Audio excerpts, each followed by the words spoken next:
Welcome to CIHT Podcasts. Thanks for joining us. My name is Justin Ward and you're listening to CIHT Podcast produced in support of International Women in Engineering Day. This annual event held on the 23rd of June focuses on the amazing careers in engineering and technical roles for girls and celebrates the achievement of our outstanding women engineers. Today I am with Anna Craciun, a graduate transport planner at Atkins and the chair of the Young Professionals Network in the Northwest region for CIHT. Welcome, Anna. So you're relatively new to the sector. Why did you choose a career in the transport sector? Well, hello. Thank you for having me. Yes, I've been working in the industry for 2 years now after I graduated from Portsmouth University with a degree in GIS. For people who don't know what that is, it's Geographical Information Science, and it deals with the mapping of spatial data and the analysing of it. I chose this industry because when I was sort of looking at prospective careers, I thought it had the most diversity in terms of the types of projects that we get involved with, and we've also got a lot of corporate responsibility sort of across the industry, and that really attracted me to a career in engineering.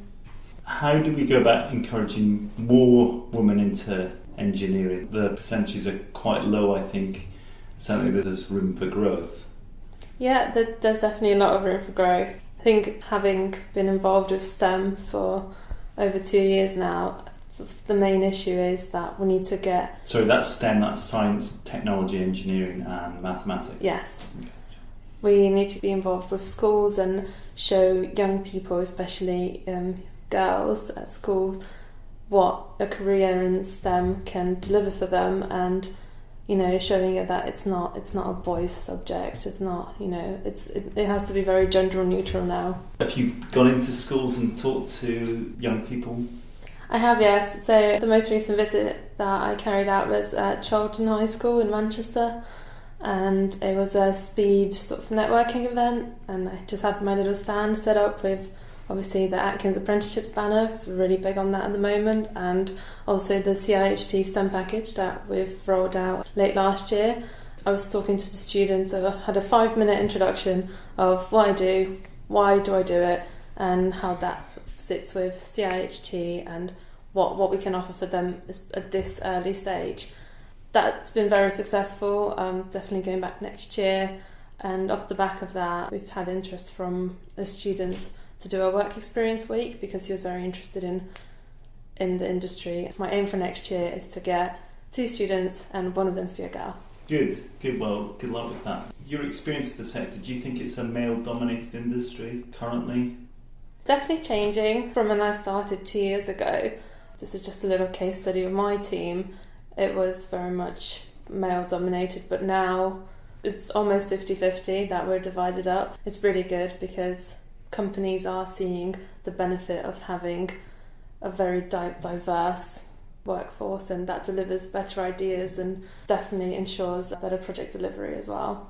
And through CIHT in the Northwest, how has the region helped raise the profile of women in engineering? I think as a region we do really well. Obviously I'm the chair of the Young Professionals Network, I'm a woman, and so is the chair of the Northwest region. So that really helps us, and we have a lot of women involved in the committee as committee members, and they actively come to meetings. Whenever we deliver CPD events, it's normally led by women or women and men, so we just try to get that diversity so that when students come, they see that it's an open environment and it's welcome to all, and they need to feel comfortable. Excellent. Anything else? I think it's international. It's quite, to me, that's like quite an important word, and I think the industry, especially in the UK, is very open to welcoming international women in the industry. That seems like a very important point. I mean, I'm from Romania originally. A lot of my friends that I've made in Manchester just happened that they were also Romanian. We're very magnetic towards each other, and there are engineers that have moved over from Romania, so they were educated there. Now they work here and they've got very high level jobs, so almost like this should celebrate them as well, and they're all engineers too, but in building services. Interesting. It's a global event, but I like the idea that in the UK it's about the UK being open to people from other countries and particularly women to work, particularly in engineering. And that should be something that's quite sort of raise the awareness of it, especially because of what's happening politically in the country. We don't want to discourage that really important workforce to actually come in and support the deliveries of all the projects that we've got lined up. So we're basically reliant on that, and obviously training up our own students that are currently in schools. As well as bringing in, of course, experience, yeah. And if you've got a higher competitive sort of talent pool, you're more likely to get the best output because it's competitive, so everyone's trying to be better than each other. And you can certainly see that when we do graduate interviews. Everyone's trying to outdo each other. They bring portfolios, they just really try and peacock and show off and showcase all their skills, which is really good, and it's good that the industry is looking to involve more women as well. So it's great that it's already happening. No, it's good. It is good. And the numbers still are quite low, I think, in terms of percentage of women in engineering. I think it's, varying figures, but it's certainly below 10%.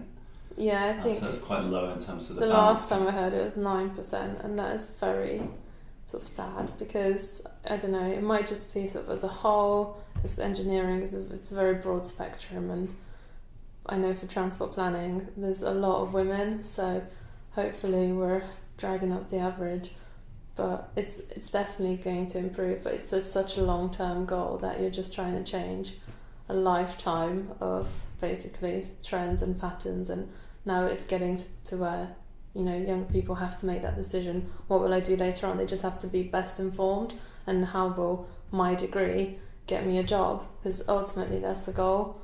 So it's just making even sort of like year 11, year 12 students understand how will this decision impact your life later down the line, but just not aggressively, but just help them develop an understanding of where they could be potentially in 5 to 10 years. The CIHT STEM work, could you sort of explain a bit more about that and why other people might want to use that as a tool to try and reach out into schools?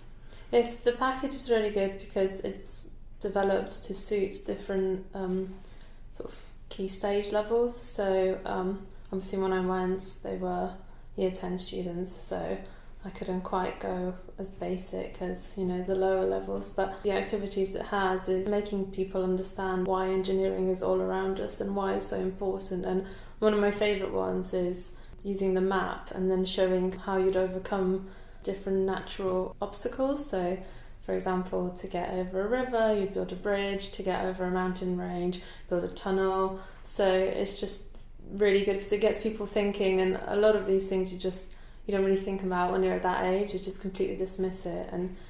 But some people are really, once they find out, oh, this is actually happening, then they become very interested in how it happens, and then maybe they're thinking, oh, I want to pursue some work experience at a company. And I know a lot of the big players in the industry, they do offer work experience, and that's something students and schools should be made aware of more, and especially parents. So hopefully off the back of this we'll have a STEM package that we can deliver to parents so that we can show to them what a career in STEM and in line with our CIHT goals could deliver to their children, and of course so they're informed of what's going on in the industry.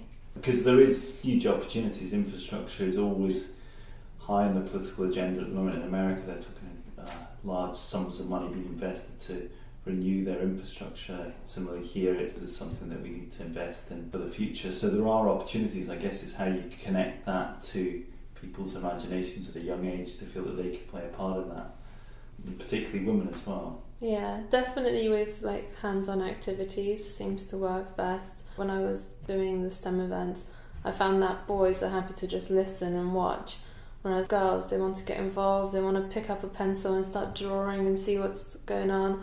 So I think, well, just from my experience, having like an engaged activity and asking them questions as well as giving them loads of facts does work better. Just obviously keeping in mind like the way people learn. So some might be visual or kinetics, but it's just very important. I think girls definitely just need to see it happen in front of them, just because of how our brains work.